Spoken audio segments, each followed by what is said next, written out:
네, 개전 31일째 앞서 들으신 것처럼 일단 미군의 지상전 가능성이 우려되는 가운데 이란과 이스라엘의 공방전은 격화하고 있습니다. 이란은 지상전이 재앙이 될 거라고 경고했고 이스라엘은 국방비를 대폭 늘리며 전선을 더 확대하고 있습니다. 중동 현지에 나가 있는 YTN 특파원 연결합니다. 조수연 특파원. 네, 이스라엘에 인접한 요르단 암만에 와 있습니다. 네, 이번 전쟁이 더 커질지 아니면 협상으로 전환할지 상당히 이제 중대 기로에 놓인 상황인데요. 오늘도 이란의 공격이 끊이지 않고 있다고요. 네, 그렇습니다. 오늘 이란의 미사일 공습에 이스라엘 북부 하이파에 있는 정유 공장에서 큰 불이 났습니다. 또 이스라엘 남부 산업단지에서는 미사일을 요격하는 과정에서 유해 폐기물 시설을 포함한 공장에 피해가 발생했습니다. 그리고 YTN 취재진이 차량으로 이동하던 중 요르단 상공에서 이스라엘 방향으로 날아가던 이란 미사일이 요격되면서 큰 폭발음과 함께 파편이 도로변에 떨어지는 모습을 목격하기도 했습니다. 인근 걸프 국가들을 향한 이란의 무차별 공격도 확산하면서 쿠웨이트의 핵심 기반 시설인 전력과 담수 시설이 타격을 입었습니다. 미국의 지상전 압박에 이란은 더 강경한 태도로 맞서고 있습니다. 이란군은 지상전에 오랫동안 대비해왔다며 벼르고 있다고 밝혔습니다. 미군의 지상 침입 시도는 재앙적인 결과로 귀결될 것이고 미군은 페르시아만에서 상어밥이 될 것이다 이렇게 경고하기도 했습니다.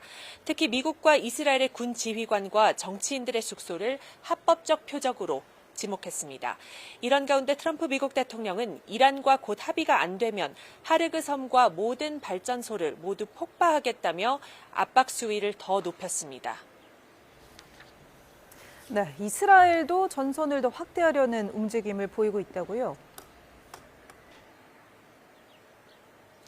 네, 이란에 대한 표적 공습을 확대하는 동시에 헤즈볼라 거점인 레바논 남부의 작전 지역도 더 확장하겠다는 계획입니다.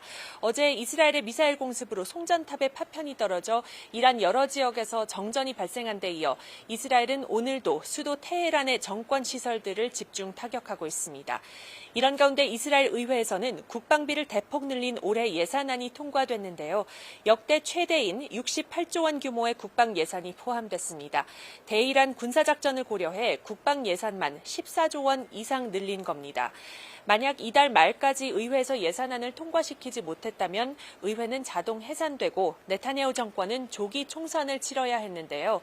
정치적 고비를 넘긴 네타냐후 총리는 앞으로 중동 전선에서 공세를 더욱 강화할 수 있는 발판을 마련하게 된 셈입니다. 네, 전쟁이 어느덧 한 달을 넘기고 있는데요. 이란 탄도미사일 시설들이 상당히 타격을 입은 것으로 나타났다고요. 네, 지금까지 이란의 주요 탄도미사일 제조시설 4곳이 크게 타격을 입은 것으로 나타났습니다. 위성사진 분석을 토대로 한 워싱턴 포스트 보도인데요. 이란 내 탄도미사일 연료 생산시설인 코지르, 파르친, 하키미에, 또 샤흐르드 군사단지가 개전 이후에 심각하게 손상된 것으로 확인됐습니다. 이들 시설은 미사일 연료로 쓰이는 고체 액체 추진제를 생산하는 곳으로 이곳이 무너지면 탄도미사일 생산도 사실상 멈추게 됩니다. 이번 피해 규모는 지난해 6월 이란과 이스라엘의 이른바 12일 전쟁 때보다도 더 큰 것으로 파악됐습니다. 또 이란의 미사일 발사 기지 가운데 대부분인 29곳이 공습을 받아서 이란의 탄도미사일 발사 능력이 심각하게 약화했다고 전문가들은 분석했습니다. 특히 지하 미사일 저장고로 연결되는 터널 진입로가 집중 폭격을 받으면서 내부에 보관 중인 미사일에 대한 접근 자체가 현재 어려운 상태인 것으로 알려졌습니다. 다만 전문가들은 이란의 탄도미사일 프로그램이 완전히 파괴된 것은 아니라고 지적했습니다. 여기에 이란은 이동식 미사일 발사대를 함께 운용 중인데 이런 기지들까지 모두 파괴하기는 어렵다는 관측이 나오고 있습니다. 지금까지 요르단 암만에서 YTN 조수연입니다.